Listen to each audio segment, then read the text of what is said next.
नमस्कार। तनु की जुबानी चैनल में आपका स्वागत है। हमारी आज की कहानी है दोस्ती और प्यार।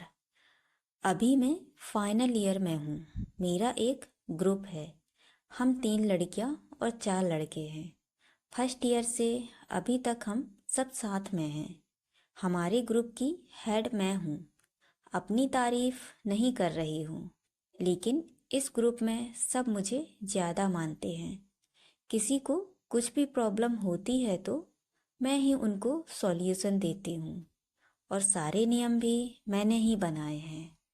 और एक सबसे अहम नियम मैंने बनाया है कि हम सब दोस्त रहेंगे। प्यार हमारे बीच में कभी नहीं आनी चाहिए। No boyfriend, no girlfriend, only friend. क्योंकि फ्रेंडशिप हमेशा रहती है। प्यार बीच में आते ही जलन और अलग होकर बैठना शुरू कर देती है, और मैं नहीं चाहती थी कि ऐसा हो।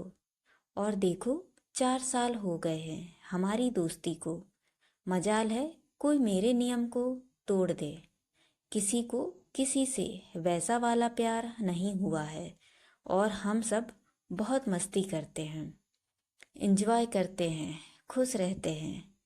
अब मेरा कल बर्थडे है, और मुझे पता है कि मेरे सारे दोस्त मुझे कुछ ना कुछ सरप्राइज ज़रूर देंगे। तो मुझे अभी राज के घर बुलाया है। राज हम सब में सबसे पैसे वाले बाप का बेटा है। उनका अच्छा बड़ा घर है, और हमें मस्ती करने के लिए बड़ा रूम मिल जाता है। कल मुझे शाम 5 बजे बुलाया है। देखते हैं कि मेरे दोस्त मुझे क्या सरप्राइज देते हैं। मैं 5 बजे राज के घर पहुंची, लेकिन मेरे सारे शैतान दोस्त पहले से ही वहीं थे। बड़ा केक टेबल पर रखा था। रूम में अच्छा डेकोरेशन था। मुझे बहुत स्पेशल फील कराया गया। सबने मुझे कॉम्प्लीमेंट भी दिया कि मैं बहुत अच्छी लग रही हूँ। ब्लैक कलर का गाउन मैंने स्पेशल बर्थडे के लिए लिया था। फिर मैंने केक काटा और बारी बारी सबको खिलाया। मैंने एक टुकड़ा काटा। जैसे ही मैं केक राज के पास ले गई, उसकी आंखें मुझे कुछ अलग लगी। उसने मुझे सबके सामने लिप्स पर एक हल्का किस करके आई लव यू बोला। तालियों की आवाज़ रुक गई। मेरे कुछ समझ नहीं आया। उसने एकदम से यह किया तो मुझे गुस्सा आ गया, और मैंने उसे जोर से चाटा मार दिया और वहाँ से चली गई। बर्थडे वाले दिन मुझे यह सरप्राइज मिलेगा, मैंने सोचा नहीं था। मुझे गुस्सा आ रहा था, लेकिन वो मेरा 4 साल पुराना दोस्त था। कभी मुझे लगा नहीं कि वो मुझसे प्यार करता है, या मैं शायद देख नहीं पाई थी, क्योंकि मैंने नियम बनाए थे। इसीलिए मैं उसे नहीं तोड़ सकती थी। इसीलिए मैंने कभी उस तरह से सोचा नहीं।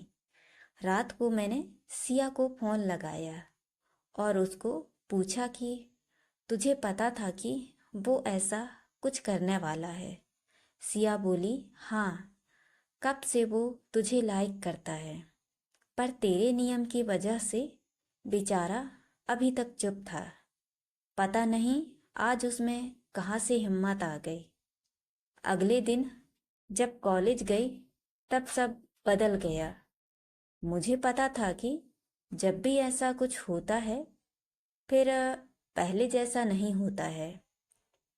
राज अब हमारे साथ में नहीं था, और राज के चक्कर में विराट और यश भी कटे कटे रहने लगे। मैंने सोचा कि राज से जाकर एक बार बात करूं, उसको समझाऊं। मैंने राज को लाइब्रेरी में पकड़ा। मुझे देखकर अब मुंह फेर रहा था। मैंने बोला, बाहर चल, मुझे बात करनी है।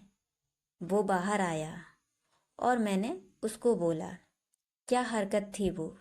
राज बोला, मुझे लगा कि तू सॉरी बोलेगी, मैं बोली सॉरी, तू बोल सॉरी। राज, ओ हेलो, तूने सबके सामने मुझे थप्पड़ मारा है, तो तूने क्या किया था? राज बोला, मैंने जो किया वही सच है। मैं प्यार करता हूँ तुझे, और प्यार करने से नहीं होता है, हो जाता है।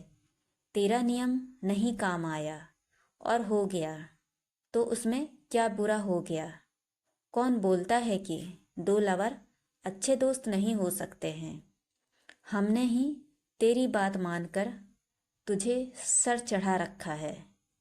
उसको इतने गुस्से और समझदारी की बात करते मैंने आज तक नहीं देखा था। लेकिन अब मैं भी वैसे नहीं रह गई। जब आपको पता चल जाता है कि सामने वाला आपको लाइक करता है, तो आपके सोचने का तरीका भी बदल जाता है।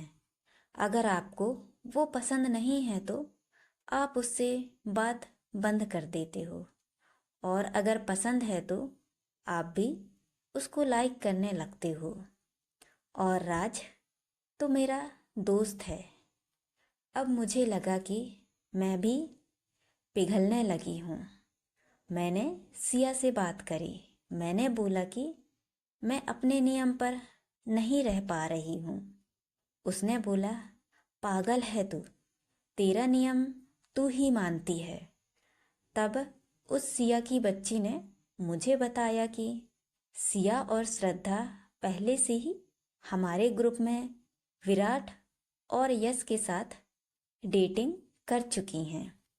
मतलब क्या गधी थी मैं कि अपने आप को जीनियस मानती थी।